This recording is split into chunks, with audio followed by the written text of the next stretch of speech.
Hey, good evening. Tonight we're going to be talking about more than redemption. The idea of more than redemption. Welcome back to Everyday Talk 24/7. It's great to have you tonight. It's Tuesday, August 26th. Such a blessing to be able to talk with you about important things. I'm going to spend a few videos talking about some things that my wife Ruth wrote about the nature of education, but really about the nature of what it means to grow in life. And I am persuaded that she has some biblical insights that are sorely missing in our life today, particularly as it pertains to education, but therefore into all of life. We have made the focus in the last 150 years of Christian history of primarily putting our energy and effort strictly into matters of getting people saved and salvation.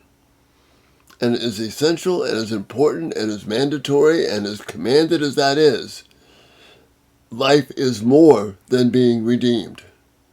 We are redeemed for a purpose. Becoming saved, becoming redeemed is only the first step. It's essential. It's mandatory. But it's only the first step. Listen to what Ruth has to say about biblical Christian character. Since the fall, redemption must precede the creation commands. As sinful creatures apart from God, we are unable to occupy and control the earth in ways that please God. But through redemption, not only are we saved, but also we are enabled to obey the creation commands.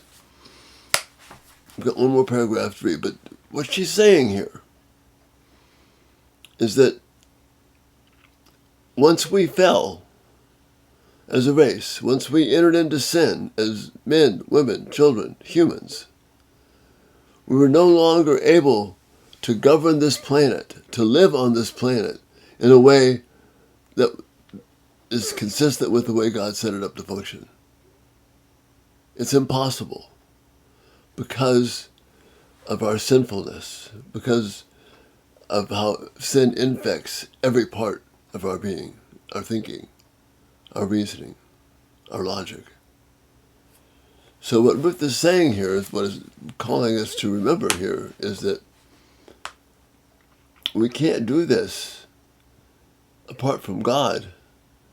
And it's only through redemption. So you see, redemption is essential. We must have it. We must proclaim the gospel. We must be faithful representatives of the gospel. But that's only the beginning. Because God has given us things to do, to control, to occupy, to nourish, to cultivate this planet for His honor and glory. You have to do that. To do that, you have to be redeemed. But then there's a whole lot more.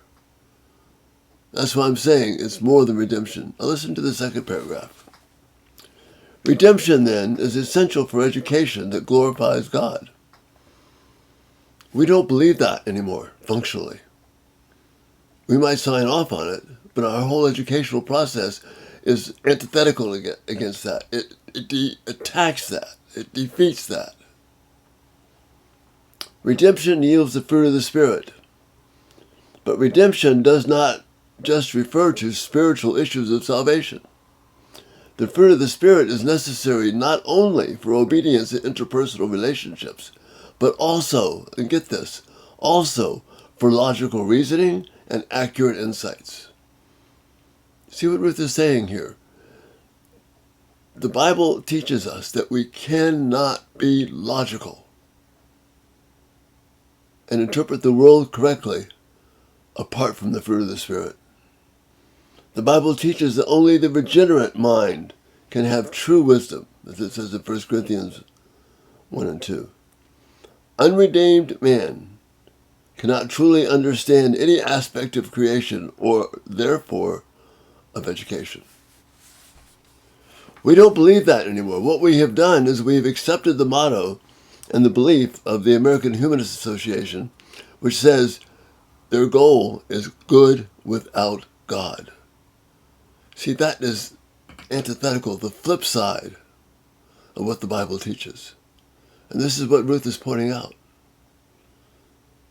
If every decision is not couched in the framework of love, joy, peace, patience, kindness, goodness, faithfulness, gentleness, self-control, then that decision will not be one we can trust.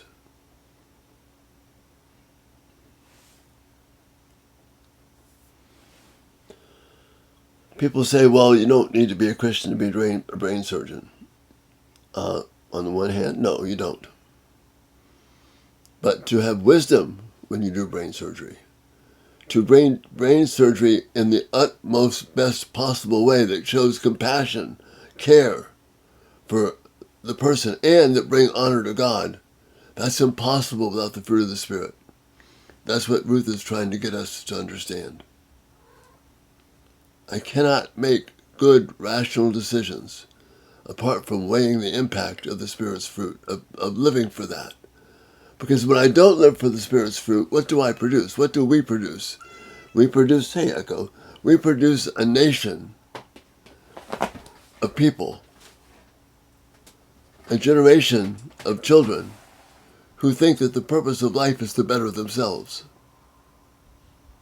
to be their best person, to get the most out of life that they possibly can, to reach their own personal fulfillment is the bottom line.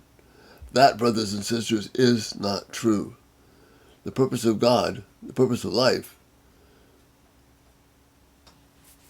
as the Shorter Catechism says, is to enjoy God, to honor Him, to obey Him and enjoy Him forever, to live for His honor and glory. If we do that, then all these other things will fit in their right place. We won't make selfish decisions about ruining the environment just so we can make a few dollars. We won't engage in surgeries that mutilate because someone thinks they need to be free. We won't live in such a way that we watch other people suffer while we flourish.